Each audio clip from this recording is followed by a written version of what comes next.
Well, welcome to the Townsend Institute at Concordia University, Irvine. Today we are privileged to have with us Dr. John Townsend to talk a little bit about the program. And John, what I want to lead into first is to talk a little bit about the signature activities that students will be participating in throughout the program. What exactly are these signature activities? Well, as we know, Jason, signature activities are those things that the students must be engaged in to make sure they learn what the objectives are about. And so we have 4 that we've designed to make it a really good learning experience. Should I just go into those? Yeah, how about the homework partners? All right, the homework partner, well, we all know what homework is. We all had to do it in the 3rd grade and we hate it, but we found out homework has a really good aspect to it, and homework partners makes it even better. What we found out is that since so much of the Institute is based on everything, I'm a real researcher in neuroscience, I study it all the time. We found out that your brain loses everything if you don't engage with it. You can study something all day, and think about the times you studied some course 2 years ago and you thought, the next 2 years you look at the notebook and you go, did I ever take this course or not? Because your brain can't keep it. In fact, they found out that something around 85% of the information you study, read it in a passive sort of way, that you don't engage with another person or do anything with a pencil or whatever, or pen, it's gone within 90 days. I mean, not even in a cache somewhere in a hard drive where you can get to it. It's like it was never there. What a waste, right? So we assigned the homework partners so that every time you've got an assignment, you engage with somebody in your team. And you email each other and talk on the phone or whatever, and you go back and forth and you say, oh, Townsend didn't make any sense there, or no, that was really helpful, or whatever. What does that mean? Or that challenges me, or that can help me. What you find out is if you engage with something in a relationship and an experience, and in addition to in your brain thinking about it, you'll keep it for the rest of your life. So homework partners are very valuable for the experience. Yeah, another one I was looking at was the stretch goals. Yeah. And the word goal sometimes doesn't mean stretch. I mean, there are goals that are sort of a dunk. Like, if your goal is to get up in the morning and go to work, well, that's not a stretch goal. We're all going to do that, right? We assign stretch goals to stretch you. In other words, the idea of a goal, or stretch goal, is that it's got something that you cannot do right now. Like, if I wanted to say, oh, I want to weigh 10 pounds less, I'm not going to do it today. Right? It's going to take some time. I'll have to work out and eat right, eat my vegetables and stay away from the bad stuff. And a stretch goal is a challenge to me. So what we found out in the neuro research is that there's this sweet spot between I'm going to stay like I am, I'm kind of lazy, and I'm just totally overwhelmed. I can never do it. It's like, climbing up Mount Everest. That's awful. In the middle between lazy and stagnant and overwhelmed is the stretch goal space where I'm challenged. I'm taking a step every day. I'm learning a little more and doing a little better. And I find out after, I don't know, my 7 weeks in a course or whatever, I'm pretty good at this. So we want people to be stretched and challenged, but not too much. It's a little bit like when you look at Proverbs 6, for example, where Solomon talks about the ant. And he says, she's your teacher. He says, learn from her. He says, because without a chief or a captain, she stores in the winter, and then she harvests in the spring. It's because day by day by day she does the right things. That's what stretch goals are about. Yeah. And also the autobiography. I think we all know what an autobiography is, but what does that mean in this program? Yeah, for us, what we're looking for is themes. There's an old saying that says if you don't understand your past, you're relegated to reliving your past. And what we found out is that the unexamined life is one where people just repeat the same mistakes over and over and over again. As a consultant and coach and all that, I work with some people who've had the same career every year for for 20 years. Same bad boss, same lack of opportunity, and it's kind of like Bill Murray's Groundhog Day. Same mistakes over and over again. I don't want to be a Groundhog Day person. I don't want our students to be either.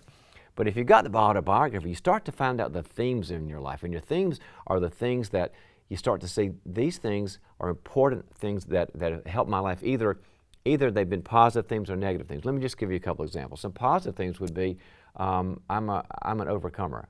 I've had health problems, or I've had family problems, and I've worked hard, and I've gotten support, and I've been an achiever. Or another theme would be that I'm a relational person. People are drawn to me, and they like me, and I like them. I'm into a relationship. It's another theme.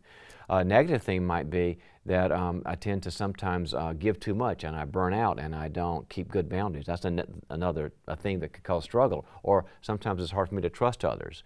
So you look at the negative things and the positive things all the way from birth to childhood to yesterday, and you start to see the big themes that make a difference, and you can change those. And a program wouldn't be a program without, at least writing one paper. But you have a special paper called a Life Markers paper. Tell us about what exactly students will get out of that. Well, life markers are basically what are the key elements, peak experiences, positive and negative, that sort of form who you are. Kind of like the theme idea, but these are actual events. We happen to be a forgetful people, unfortunately, and God knows that. When you look at in Exodus, where he's helping the nation of Israel come across from slavery to the Promised Land. When we get to the Promised Land, he says to them, okay, before we go further here, put these stones up. They're called memory stones. And remember that God was here and something important happened, because you tend to move on and forget. And so, and forever think about this. And that's the way we are. He wants us to remember the key things that happened to us.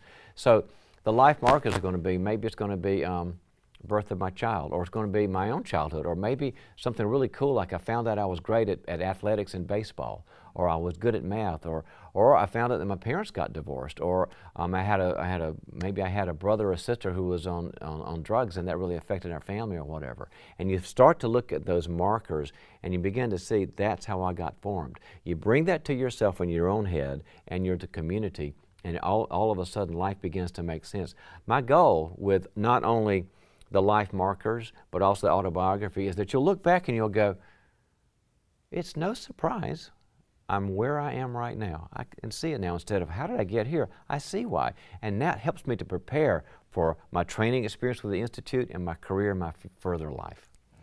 That's great. These signature activities really sound like they're going to engage the students, and they're going to really allow the program to examine and assess students' progress throughout the program. Absolutely, and the lights will come on for the students. It'll be a great experience. One of the major components of the program is that students will get the chance to interact with what you call the Institute Fellows, some major leaders in their fields. Could you tell us a little bit about some of the Institute Fellows and what students will experience with them? Yeah, we're really excited about this component. I really wanted to put together a program that had not only my content and thoughts and books and this sort of thing, but there's a lot of people out there that are just world-class leaders that have accomplished great things on a great platform that we wanted the students to have access to, because we've got a great faculty. So we got, whatever I'm doing, and we've got this wonderful faculty. And then I thought, okay, where are the New York Times bestsellers and the people that you kind of look to and say, I want to be that when I grow up?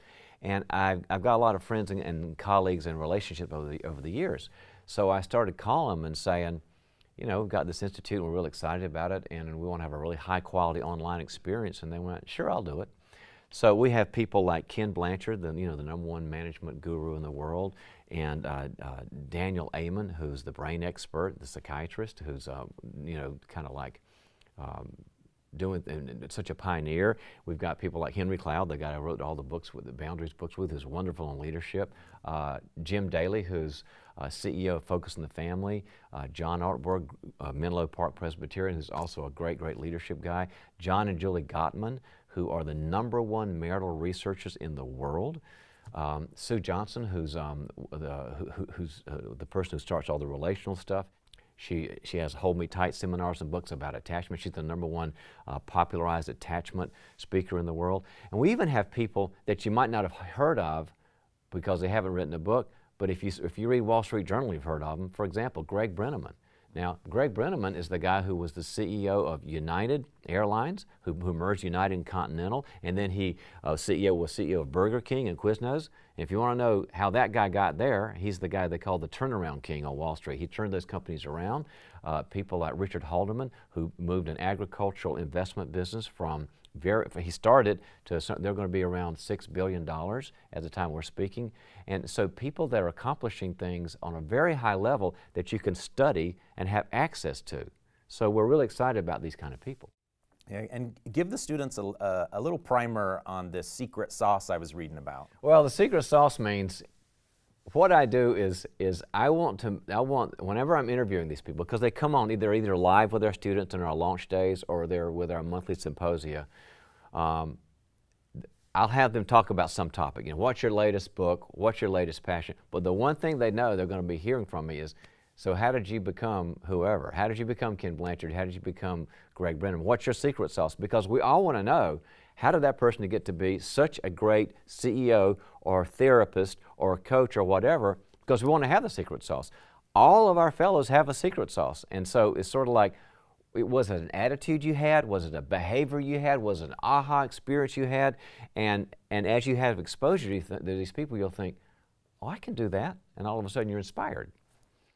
And so these fellows will lecture a little bit, but you also mentioned something about a backstory. Yeah, remember on VH1 and MTV, you know, behind the scenes with the band? We're going to go behind the scenes with the band. So they'll talk for a few minutes about some topic, their latest book or their latest initiative or how they're changing their company. Like, well, I want to get fresh. You know, what's fresh on your mind? Because that's where we get most excited, and you get the best out of our fellows when we say, what's the latest and greatest? But then we stop and I say, okay, how did you become Elaine Morris, who's a great coach? And then you find out their background, you know, how they grew up. Did they have a faith when they grew up? And how did they find out they were gifted? And who did they train under? So you not only get the latest stuff that you learn from, but you also find out they had a background like I did. I can learn from that. So it's a really three-dimensional, personal look at people you've been reading all your life. And will the students get the opportunity to, you know, speak directly to them, to Yes. ask them questions? Yeah, because a lot of times they'll Skype into our studio, because we're doing this once a month, right? And so in our symposium day, which is we're really excited about, like for one day a month, most month of the years, I'll be doing a training on some topic in leadership and in counseling and answering questions myself. And then we bring on the fellow and we'll say, okay, here's so-and-so, and they're Skyping in here, or some of them will fly in, some of them will Skype in and say, and here's their talk, and then I'll interview. And then once I've done the interview of the backstory and you know, they talked about their thing, I'll say, okay, students, what do you think? And now the students just, you know, everybody's on the big screen, and you know, Sam from Omaha says, yeah, Dr. So-and-so, what about culture? And Dr. So says, well, here's how you handle culture. Or somebody says, what do you do about depression? And the psychologist says, here's what you do about depression. And so the students come away going, I just talked to that person that wrote that bestseller, and they answered my question. Where else are you going to get that kind of access? So we're so excited about that personal Q&A. So don't ask them really super hard questions, because we want them to come back and not feel bad. Two themes within interacting with the Institute Fellows seem to be inspiration and challenge. Yeah. Well, those are, again, this comes from brain science, is that in order to do hard things like get a master's or certificate in a graduate course, because graduate training is obviously harder and more strenuous than undergraduate, you got to be inspired. There's got to be something that keeps you thinking, there's a vision out here. I want to start a company. I want to be a great coach. I want to be a wonderful therapist who helps heal people. I want to start a church, or I want to do better in those aspects. You got to be inspired because it's hard. The second part is challenge, because we really want to stretch your muscles. And the fellows are people that can challenge you because they've been there. I mean, they've rolled up their sleeves, gotten their hands dirty, and done great things. So they inspire us, and they also challenge us to be something that we never thought we could be.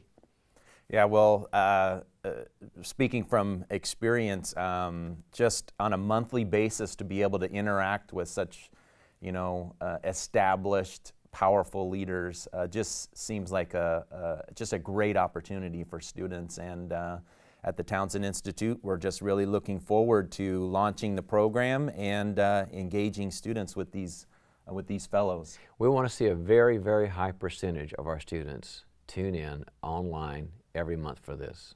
At least 100% of our students, if not more. I'm just kidding. Yeah. One thing that is, you know, been described as vital to the program is what is referred to as the program kickoff conference that brings students all together to launch the program.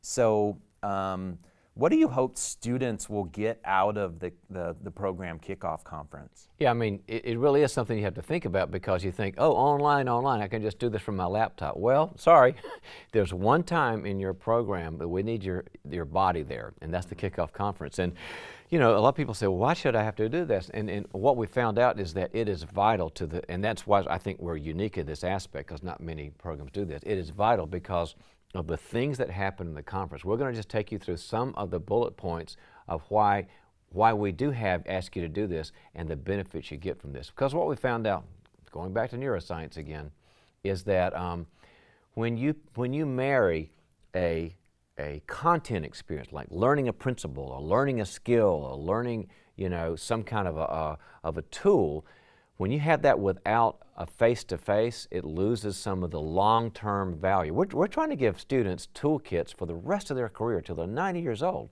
But when you marry that with a face-to-face experience, all of a sudden you'll keep it for life. So there's this one time the students are going to all get together. We're going to talk about some of these aspects for a few days that'll change everything. It'll cement this into your toolkit. So how will this program kickoff conference orient the students to your competency and character model? Yeah, that's our model, right? I mean, everything in the program is designed around giving a person top-level, top-tier skills in leadership and counseling and coaching, and also to make the person a healthy, optimized person in their internal world, their character and all this. And we give the students these experiences in the days they're here on a couple of levels. One is that I'll be interacting with them. I'll show up regularly every day to be there with the students, to interact with them, and I'll be giving the content that they're going to be needing. Things like, you know, how great leaders succeed, or how great counselors can heal. So I'll be there personally, and I want to, in the little break times, I want to get to know the students as much as possible. So that's one big part of it, is that it's very important to me to be face-to-face with as many students as I can be. So that's one thing, is the content and I'm meeting them. But the second thing is also that they're going to be getting into what are called growth process groups. And what does that mean? Well, it means that we'll be bringing in trained group facilitators who work with high-level leaders and high-performing people, and taking them through small groups to help them to optimize, find out what they're good at, get them to trust and to be in community, because you're going to be in small groups with the people you're in school with. Because as you disperse and go all around the world, people are coming from all around the world. You know, who knows when you're going to see these people face to face again, but you're going to have this experience of learning to open up and trust and get to know and get training from people that you're going to be in school with the rest of your tenure with us. And so that's the other piece, is it really forms a thing called community. And the Bible talks so much about community. Ephesians talks about how we grow each other up in truth and love. So you have these great growth experiences in your small groups with the people you be in school with, as well as you get to meet the faculty and myself. It's a great experience.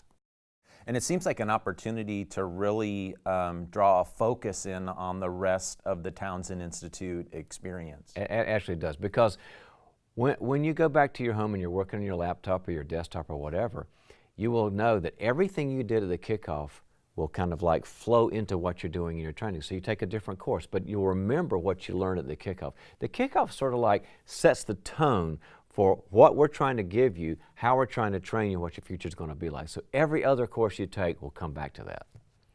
Yeah, and I think part of it is also to challenge them with the didactic experience and 24-hour content. Yep. Didactic experience just means, it's our word for lecture. And we try to make our lectures interesting and engaging, not just this talking head, but when you see these didactics sort of live, then you kind of know, okay, I know what he was talking about then, I know what he's talking about now. So it kind of ties everything together. Yeah, so that the program kickoff conference is like you mentioned, a vital part. Really gets students launched in the right direction for the program experience that they're going to have. Yeah, there's just a lot of great online programs out there, but once you have a personal experience with somebody, while the cement is still wet in your heads, for the next year or two that you're with us, everything gets better. So we really think it's kind of like the way to start and the way that you're going to get the most benefit. Yeah. Well, John, thank you for taking the time today to talk with us and the students really about the program and what the experience is going to be like at the Townsend Institute at Concordia. Thanks.